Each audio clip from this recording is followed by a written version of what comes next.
Welcome to the Jesus Calling podcast. Our guests today are award-winning singers, songwriters, and authors Mark Lowry and Andrew Greer. Mark and Andrew are the hosts of a video series that appears on iTunes, YouTube, and Facebook called Dinner Conversations, Turning the Light On One Question at a Time. The two friends began the show as a way for people they admire and respect to have candid conversations about life, faith, and the things that matter to them most. Mark and Andrew both also share their backgrounds and a love of storytelling, and why honest and open conversation has always meant so much to them both. Hey, I'm Andrew Greer, and I am a singer, a songwriter, an author, a conversation starter here in Nashville, Tennessee. And my name is Mark Lowry, and I am the old one of this duo.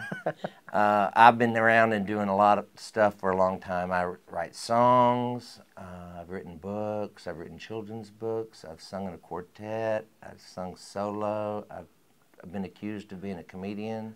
I'm a storyteller. Yeah, that's probably it in a nutshell, because everything is just about the story. I remember my dad and his brothers, the Lowry boys, they would sit around and tell stories when they were young. And my dad said I was like 5 or 6, and I walked up and I wanted to tell a story about something I'd done. And my dad stopped me and said, went, whoa, Mark, because it just probably happened yesterday. And it's like, you got to let a lot of years pass before you go back and tell these stories. My mother played piano in church. I wasn't athletic. I went out for pee-wee, everything. And they made me the water boy because I'd get out in left field. My dad said, he told me this the other day. He said he looked out there and I was sitting down. And he came out and said, why are you sitting down? He said, none of my friends can hit it this far out. You know, that was my thing. Why would I stand when I can sit? So I wasn't good at sports, but I started singing when I was 3 or 4 and sang in church the first time when I was 4. And I would come home with pockets full of nickels.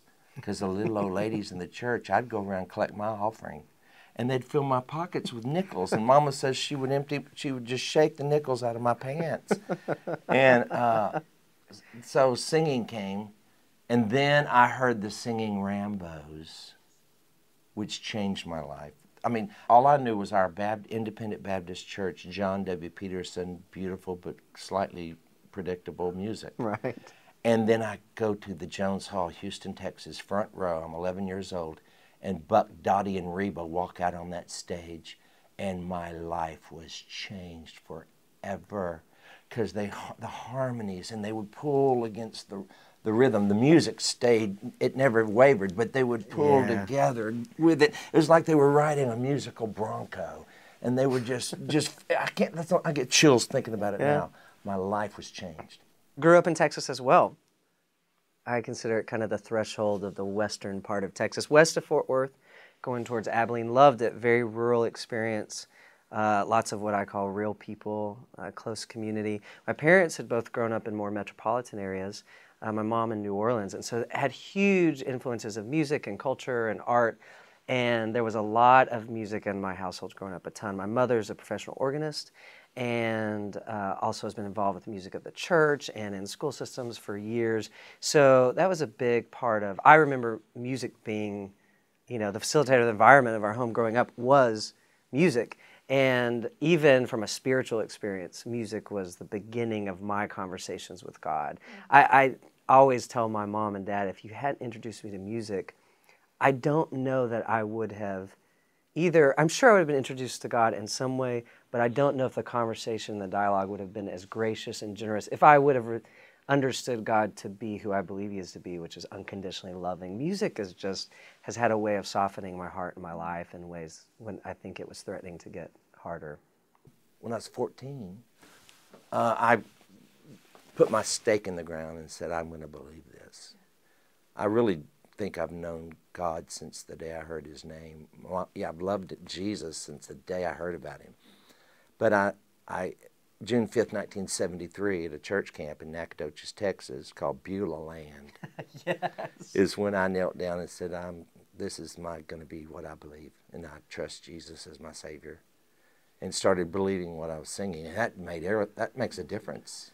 Yeah, well, and that's part of what you heard from the singing Rambos. I mean, it was their belief, their spirituality infused. When someone's personal beliefs are actually coming through their communication, and in music, I just think it's profound. I had a similar experience, except with CeCe Winans. CeCe, I remember I was probably 10, 11, 12, and was on like the front row of a show, and she came out, and same thing, the way that she could draw out from you know, so much feeling and emotion just as a spectator while she was singing. She could draw so much out of a line, and it's when I heard her, it was like, how could I not believe what she's singing about?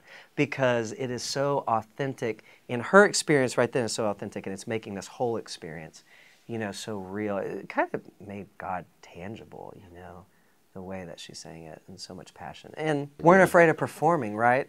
There was probably, you know, in our worlds of the mixture of performance and spirituality, and it's always been like this tension of, but some people just own it, like, I am a performer, and to do that excellently is as much of a spiritual expression as it is to lead worship on Sunday morning in church or whatever, you know. My parents and I would drive to Dallas when I was a teenager, and they were mostly general admission shows, and we'd be like, my parents were already getting kind of silver-haired and are super, you know, pale white, and we'd be, and there's, 2,500 African-American folks and maybe like 20, you know, Caucasian people, and then my parents with silver hair, it was like ding, and they would just rap. I mean, they loved us so much, and I'd want to get there early to get on like the front row, and I would just sit there. They would stand the whole concert. I know. You know, I hate that part. I love God, but I can sit and love Him. The Lord called me into the music ministry. He spoke to me,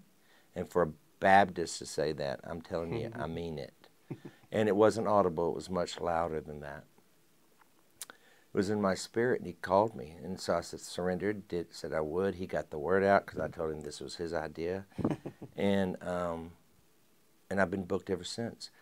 From 1980 to 1988, I did about 200 concerts a year right out of college, singing in independent Baptist churches, and was honing my craft, making Baptists laugh. And how that happened was because I had to do something while the little old man in the back of the church would change the soundtracks. Because you'd lay your cassette tapes out of the 4 songs you're going to sing that Sunday morning, and you had to put them in order. You know, those few seconds of taking that cassette out and putting the next one in and then hitting play can feel like they're doing it in slow motion. And Baptists don't, back then, they wouldn't clap. That's giving glory to men. That would be silent after. Oh, yes, yes. They might say amen, but that's, okay. They wouldn't shout, but they would laugh. And that's how I knew they were listening. And so I would tell these stories. I just started telling stories that would set up the song. You know, and so the songs eventually became exclamation points to the stories, because eventually I noticed they're listening. And so I went with that. And I started working on that and trying to improve that. And then I did that for 8 years. Gaither found me through Roy Morgan, who he handed Bill a tape. It was just the timing. Gary McSpadden was leaving. Bill was looking. Here's a video. And that started that journey. And at the same time I was doing that, I was also having a solo career at Word Records, doing all those parody things I did. So I had 2 things going at once, the Gaither Vocal Band and the solo career, 2 different labels, 2 different worlds, really. I moved from Texas to Nashville to go to Belmont University as a music student, but didn't know what I wanted to do in music. No desire to be an artist, was not writing songs at that time. I ended up at Rocketown Records through Michael W. Smith because one of my friends thought I might be better on the business side or just have some interest in the business side. And that's where the background in journalism came along. I don't have any formal background in writing or anything like that, but April Hefner, who had been CCM Magazine's editor years before that, was at Rocketown and started to connect some of those dots. Then I started to write songs for some other Christian artists, but really for me, where I feel like my place of authenticity as far as what I have to offer and contribute and how do I do that, came through a series of 3 things. Career stuff was changing and transitioning with Rocketown and trying to understand what I wanted to do and where I wanted to go. That was the most surface thing that happened.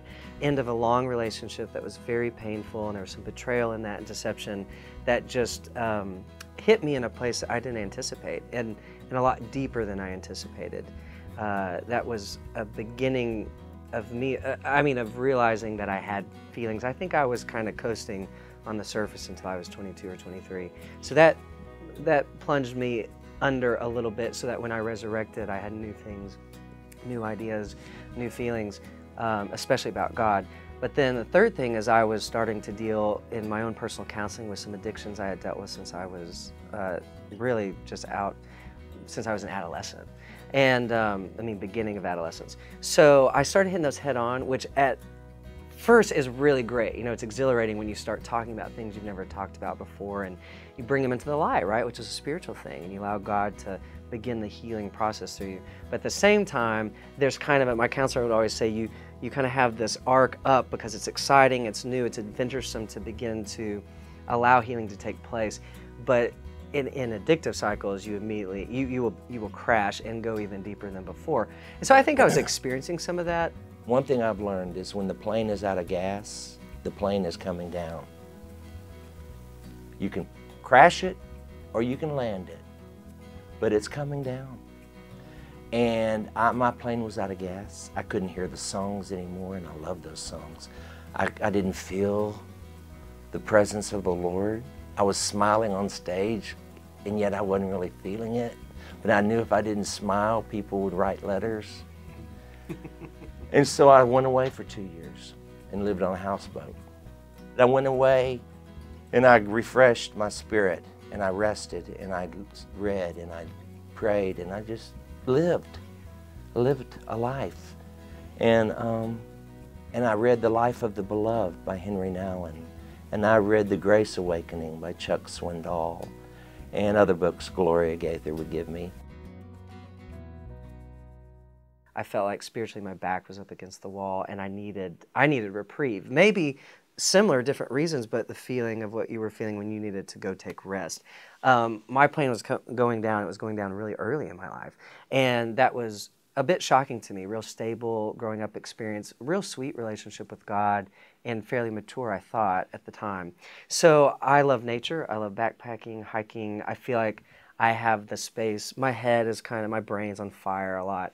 So I feel like I can relax that and kind of extinguish that and let it just relax, let my heart relax and my spirit relax within the context of nature. So I went to Wyoming for almost a year, kept everything in Nashville as it was, my house and everything. Went and just backpacked, met new people, met people who were in the throes of despair and people who were in really revelatory places in their life as far as spiritually speaking. And there was a piano. Buffalo Bill Cody built this old lodge around 1900 just outside the east entrance of Yellowstone. I met the owners of that lodge, which was not a working lodge. It was kind of centered in this more modern lodge that had been built on the outskirts of that property. And they knew that music was a part of my background, and they said, you know, there's an old piano in there from like the 1930s. You'd be welcome to play it at any time. Well, this is a completely uninsulated lodge in the middle of the Shoshone National Forest. I thought there's no way that piano is going to be playable or anything. But I go in there, and remember, music is where I first even began talking and dialoguing with God. And when you kind of feel like spiritually that your back is up against the wall, I didn't really know how to dialogue. I was trying to figure out how to talk to him again. And honestly, someone said, what's your goal for leaving? And I said, I don't know if God is interested or even available or accessible or real, but I would like to discover who he might be if he is. I didn't even realize it then. I was also beginning to learn how to articulate my story, beginning to see how other stories intersect with our own and how God's story is really like, you know, motivating all of those stories. You know, God is just so interesting. I'm not spiritual. I don't get on my knees and pray I don't know when the last time I got on my knees and prayed, but I talk to him all the time. I think I do understand pray without ceasing. Because I'm always in continual. I think that's why Jesus calling is such a good thing, because the overall arching thing I see when I do read the Jesus calling in my phone, I have the app, is that it seems like the Lord wants us to keep our mind on Him. And that's the overarching. Keep your mind all through your day. Your focus really should be me. How you not what would Jesus do? That's a trivial way of saying it, but just conscious of Him, praying to Him, talking to Him. I love having a good foundation of Scripture. So when I read Jesus Calling, and then they put those scriptures at the bottom to confirm, because if it doesn't sound like Jesus, I don't want any part of it. And to me, Jesus Calling sounds like Jesus. It's the same voice that I hear when He talks to me. I mean, that it's always a loving thing, you know? Yeah, and it communicates in a way that is accessible. Mark and Andrew have a heart for knowing God and others. They talk about how they love telling stories and hearing others tell theirs, and how they began to see this as a way to bring people around the table, a dinner table specifically, to go deeper with conversations on faith, family, friendship, and more. They feel that communion around the table is a sacred thing where God shows up, and they reflect on how we can all get something from being together and sharing our stories. A year ago, about this time, That's right. I was thinking of retiring. And again, I do this every now and then. And mainly because I found out I could. You know, once I found out I could, why not? Well, so I thought, well, what am I going to do with myself? You know, sit in this lazy boy and rot. I was sitting watching that boy, Jordan Smith, sing Mary Did You Know on The Voice. I don't know if you saw it. Well, I'm in my lazy boy. And my words are going across that screen, right? Because I have the subtitles on because I'm old and can't hear very well. And so I'm watching my words that I wrote in a one-bedroom apartment across town, 1984. I was just a child. And questions that I still have from Mary, plus most of the questions I have for her didn't make the song because they didn't rhyme. So I'm watching this, and it just dawned on me that my father handed me a gift. He answered a prayer I would never be selfish enough to pray. That I could sit in my lazy boy and reach the world. How selfish is that? He drug a cross up a hill, and I want to be in my lazy. But you know what I realized that day? I texted Jordan Smith, and this is what I said. I said, Jordan, thank you so much for allowing me to sit in my lazy boy, and through you, tell the world what I think about Jesus. What a gift that was from God. 14 million people heard my questions that point to Jesus, I believe. I believe the whole song points to Jesus. I hope everything I do points to Him. I think that God is up to something. It is eternal, and it's for everybody's good. And I just believe He's bigger than we could have ever dreamed. I trust Him. I trust that He's good, day, He's kind, He's gracious, and that His blood is more powerful than we have ever dreamed or imagined. And grace is like looking at the ocean. We only see the top of it. It is so big and so wide and so all-encompassing. Impossible to express. And I think that's part of conversation, is it's our opportunity to chip away little by little at the mystery of God. Not that we'll ever fully get to the bottom of who God is, and how beautiful is that idea, that we will never exhaust God. No. But by talking with one another, and by doing that in a generous, loving way, where we're saying, hey, what you've got to express is important, what I've got to express, and everyone deserves to be heard, listened to. Right. I think that right there is like opening our hearts and our spirits to allow the Spirit of God to then say and speak truth. It's not my truth, it's His truth, hopefully abiding in and through us. And I do think conversation, I think that's the point of dinner conversations. It's saying, hey, if we just sit down in this generous place, which food is a thing that prompts us to be generous with one another, it's a hospitable thing, and it's something we all need and that most of us enjoy. So we sit down at a place of need and enjoyment and relaxation and calm, and be able to express ourselves with one another. I just think that's like the floodgates for God to express Himself to us. The kingdom of God is like backing up a trailer. Whichever way you think to go, do the opposite, and you're probably right. It's upside down, it's backwards. To live, you got to die. To get, you got to give. It's a different kind of thinking. I think that people would discover something new about themselves, something new about the people around them, and something new about God by being inspired to have, generous conversation with one And another. I want to learn. I hope I learn a lot from this. I'm more selfish that way. I mean, I hope everybody gets something out of it, but I've come for the conversation. I'm here for the conversation. I want to enjoy this conversation. I hope it gets deep and fun, like all the wonderful conversations I've had through the years. The reason why conversation, I believe, and I think we believe, is so important is because it allows for this kind of equal opportunity communion to happen. Like, we believe that Jesus has set the table, we just all get invited to sit around it and discover who He is. And if we're learning something, we could probably bet someone else is learning something too. To find out more about the Dinner Conversations video series and podcast, please visit dinner-conversations.com for more information. Next time on the Jesus Calling podcast, we hear from CMA award-winning country artist Deena Carter. The daughter of famed studio guitarist and producer Fred Carter Jr., Deena grew up around country music legends. She broke into the spotlight herself in the mid-90s with a multi-platinum debut country record. Deena talks about her early years and how a hurt she experienced in church kept her from going there for 20 years, but that God was always working in her life, leading her back.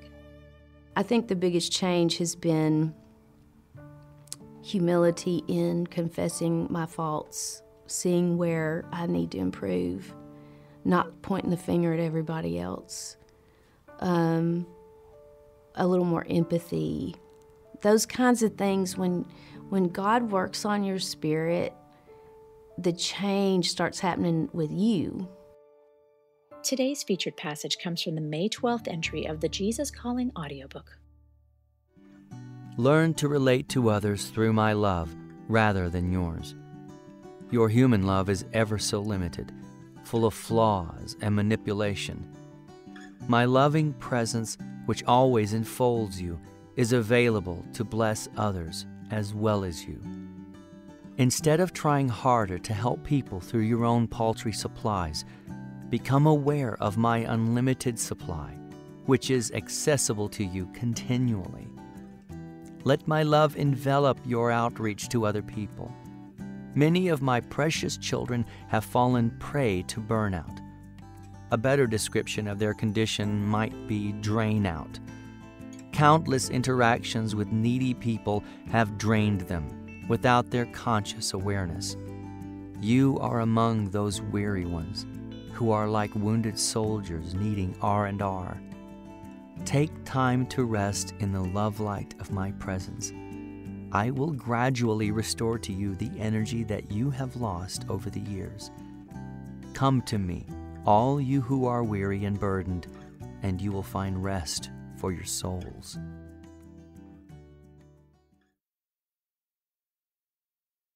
Hear more great stories about the impact Jesus Calling is having all over the world. Be sure to subscribe to the Jesus Calling podcast on iTunes. We value your reviews and comments so we can reach even more people with the message of Jesus Calling. And if you have your own story to share, we'd love to hear from you. Visit JesusCalling.com to share your story today.